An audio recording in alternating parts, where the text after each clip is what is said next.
Tonight, the FAA is now saying they have traced this morning's outage to a damaged database file. The grounding of flights caused more than 1,300 flight cancellations and 10,000 delays. Queen City News anchor Morgan Francis live out at Charlotte Douglas International right now, one of the airports most impacted by the outage today. Morgan? Yeah, Brian, here at Charlotte Douglas, they had 135 cancellations today and more than 650 delays.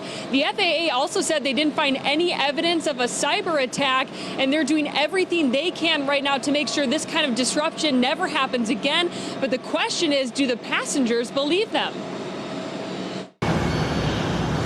Wednesday, travel plans were up in the air in the worst way when the FAA grounded all flights after a glitch halted air traffic nationwide. The closest I got to a plane was halfway down to the jet bridge before they told me to turn around. The outage was from the FAA's NOTAM, or Notice to Air Missions system. Checking NOTAMs is part of the pre-flight process that is required by law, federal aviation regulations for all pilots to do. So before taking a flight, you have to get all the available information on the route of flight, where you're going, the weather, the airport destination. When there's a problem with a government system, we're going to own it, we're going to find it, and we're going to fix it. While the FAA worked to find the source of the disruption, politicians pounced. Can we go 1 week without Secretary Buttigieg's agency not having a major failure that causes pain for families all across the country? And a real sense of flight fatigue has been settling in. People are frustrated, and rightfully so. Katie Nastro, company spokesperson for Going, formerly known as Scott's Cheap Flights,